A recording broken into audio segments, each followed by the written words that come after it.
Imagine you are sitting at your kitchen table on a Tuesday evening, and you open your banking app not because you expect anything unusual, but just because it is Tuesday, and that is what you do. The number you see is $4,600. It is not a round number. It does not trigger any special emotion.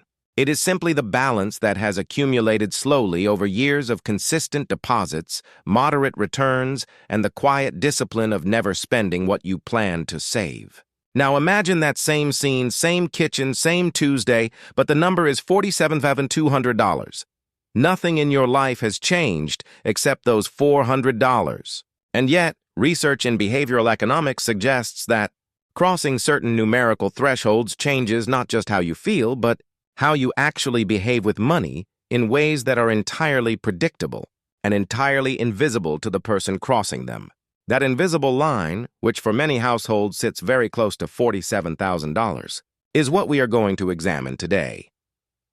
The concept of wealth thresholds has been studied for decades, but most people never hear about it because it lives in academic papers rather than personal finance blogs. A wealth threshold is simply a specific dollar amount at which your relationship to risk, spending, saving, and decision-making measurably shifts. These thresholds are not psychological in the vague sense of feeling richer or poorer.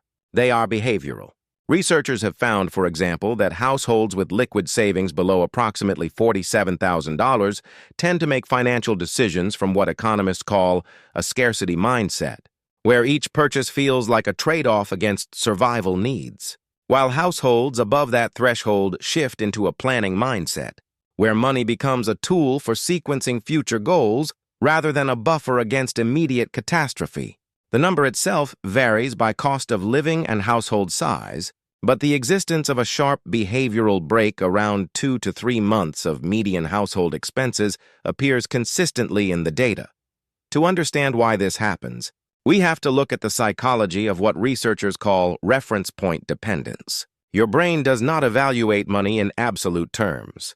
It evaluates money relative to a moving anchor, and that anchor is usually whatever you consider a normal or safe balance to have on hand.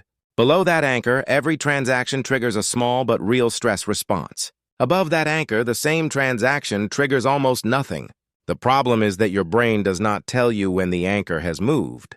You simply wake up one day and notice that checking your account feels different, less urgent, less like counting rations and more like reviewing inventory. That shift is not imaginary. It changes how long you spend comparing prices, how likely you are to invest new money rather than hoard it, and how much mental energy you dedicate to avoiding fees or penalties.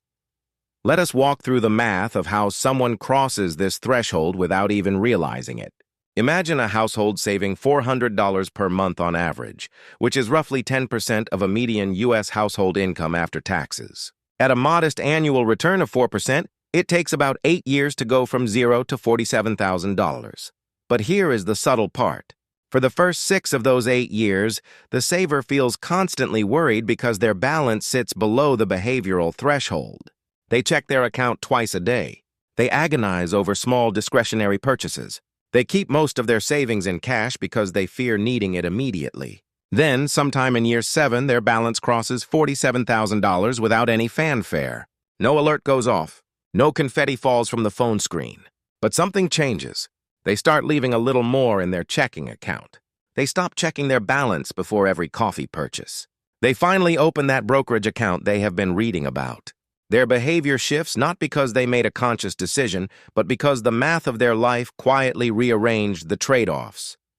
The trap is that the threshold works in both directions. Once you cross above it, you become more comfortable taking reasonable risks, which is good. But if you dip back below it, say by making a large purchase or experiencing an income disruption, your brain snaps back into scarcity mode even if the dip is temporary. That snapback causes people to make exactly the wrong decisions. They sell investments during downturns because the loss feels catastrophic below the threshold. They cut spending that would have been easy to maintain above it. They delay necessary expenses that become harder to justify. The threshold does not just change how you spend. It changes the entire emotional architecture of your financial life, and most people never notice that the architecture has moved. Now, zoom out to the systemic level.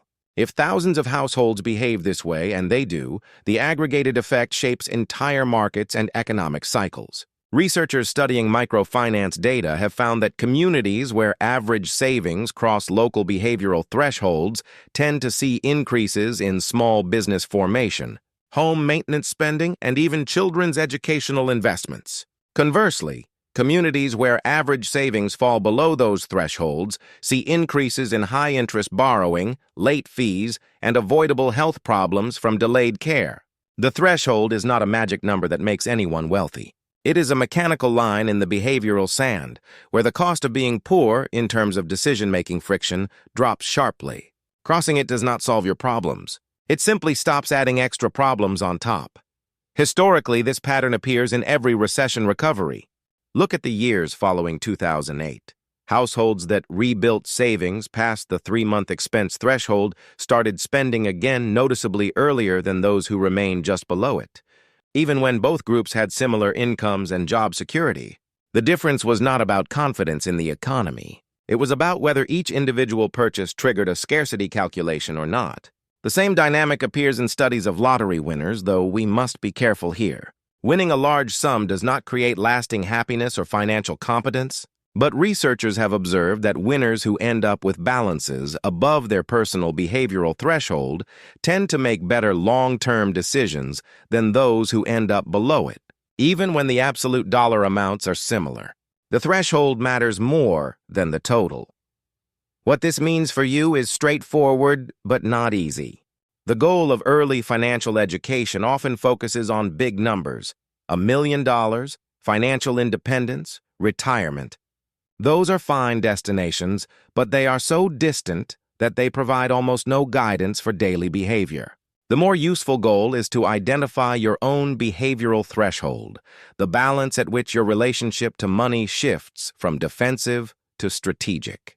For most people in high-cost areas, that number is between $40,000 and $60,000 in liquid, accessible savings. Not investments, not retirement accounts, not home equity. Cash or cash equivalents that you could spend tomorrow if you needed to. That specific pot of money, once filled past the threshold, changes everything about how you interact with the rest of your financial life. You will know you have crossed it when you stop feeling relief after checking your balance and start feeling boredom. Boredom is the sign that money has become a tool rather than a source of anxiety. You will leave your phone in another room. You will stop calculating whether you can afford dinner. You will make a mistake, overspend 1 month, and simply adjust next month without the internal monologue of failure. That is the shift. It is quiet, undramatic, and entirely mathematical. The number is different for everyone, but the structure is the same. Below the threshold, you serve your money. Above it, your money serves you. And the difference between those two states is often less than $400 on a Tuesday evening in your kitchen. So as you continue building your own financial systems, ignore the million-dollar fantasies for a moment. Calculate your monthly essential expenses. Multiply by 3. That is your first real target. Get there. Sit with it. Notice how you feel when you check your balance, and then keep going. Because the second threshold, the one at 6 months or 12 months, changes things again in ways we will explore another time. But for now, understand that $47,000 is not a magic number.